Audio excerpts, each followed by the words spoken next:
오히려 제일 낮은 이 지역에서 볼을 탈취하는 게 가장 득점 확률이 높다고 했습니다. 최근 유튜브나 SNS를 보면 축구 팬들이 하는 공통적인 말이 있습니다. 요즘 축구는 다 똑같아. 낭만이 없어. 예전에 비해 아니 멀리 갈 필요도 없이 10년 전과 비교해봐도 네오 대전이니 맨더비니 여러가지 이벤트들이 축구 팬들을 설레게 했지만 요즘은 뚜렷한 스타 플레이어 간의 라이벌도 없고 전통 강호들이 맥을 못 추는 시즌도 점점 많아지고 있습니다. 게다가 전부 비슷한 전술을 사용하다 보니 과르디올라가 축구를 망쳤다, 개성 있는 감독들이 사라졌다 얘기들도 나오고 있죠. 그래서 요즘 축구가 재미없어졌다는 거 솔직히 부정할 수 없는 사실이 됐는데 많은 이유들이 있겠지만 저는 크게 두 가지, 로우블록과 데이터의 발전이 현대 축구의 발전에 엄청난 영향을 끼쳤다고 생각을 해요. 먼저 로우블록은 하프스페이스라는 개념이 알려지기 이전에는 그렇게 촘촘하지 않았는데 요즘은 그렇지 않습니다. 4백에서 5백으로 변화하기도 하고 라인 간 간격이 굉장히 컴팩트하고 팀 전체가 수비폭을 타이트하게 제한하면 상당히 조직적이고 하프스페이스, 3자 패스, 세컨볼 움직임에 굉장히 기민하게 움직입니다. 그러다 보니 예전과 크게 달라진 점은 중거리 슛이 많이 사라졌다는 거죠. 스램제의 시원한 중거리 한방, 팀의 승리를 가져오는 중거리 슛, 골 등등 박스 밖에서 나오는 슈팅이 로우블록이 발전하면서 시도조차 하는 게 어려워졌습니다. 그리고 단단한 로우블록 이후 공격 전환하는 속도가 점점 빨라지고 고도화되고 있다는 것도 한몫을 하고 있죠. 예전에 제가 한 논문을 읽었는데 브라질 월드컵 조별 예선 136개의 골을 연구한 결과 보통은 득점을 하기 위해서 높은 위치에서 압박을 하는 게 좋다고 많이 알려져 있지만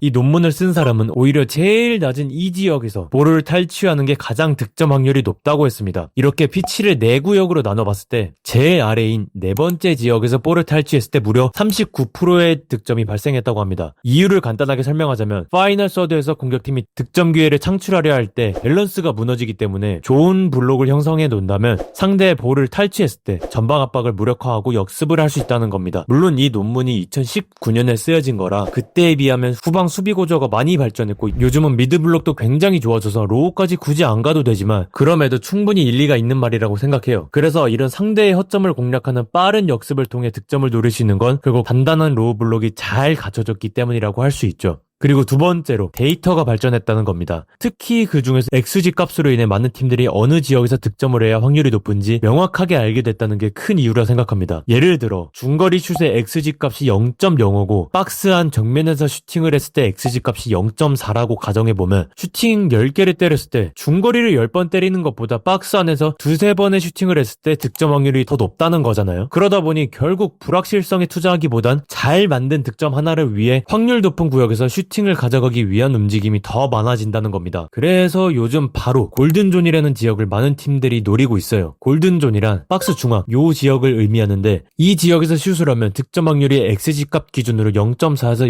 0.7로 높고 골키퍼 반응이 늦은 거리에 각도도 열려있고 수비와 미드필더 사이를 노리는 패스가 들어가기 때문에 많은 팀들이 어떻게 이 지역에서 슈팅을 가져갈 건지 파이널 서드 패턴을 보여주고 있습니다. 이와 관련해서 대표적으로 두 선수를 꼽을 수 있는데 먼저 안첼로티의 레알 마드리드에서 주드 벨링엄입니다. 우선 언더스탯이라는 사이트에서 레알 마드리드에서 2시즌 동안 벨링엄의 슈팅 지역을 나타낸 자료인데 유독 이 지역에서 슈팅을 많이 한 것을 볼 수 있어요. 23-24 시즌 카디즈와의 경기에서 보시면 전방 압박으로 레알 마드리드가 볼을 뺏어냈어요. 그리고 측면에 모드리치한테 연결하는데 여기서 모드리치가 크로스를 올리는 게 아니라 측면에 브라임 디아즈가 옵사이드 트랩을 뚫고 침투하는 타이밍에 맞춰 패스를 합니다. 이러면 수비 라인은 두 가지 선택에 걸리죠. 더 낮출 거냐 아니면 컷백을 대비할 거냐. 이때 벨링엄이 저 뒤에서 침투하면서 수비 인터벌 사이를 뚫고 침투했고 디아즈는 컷백이 아닌 수비 뒷공간 크로스를 선택해 벨링엄 침투 타이밍에 맞춰 찔러줘서 득점에 성공했습니다. 덴벨레도 한번 보실까요?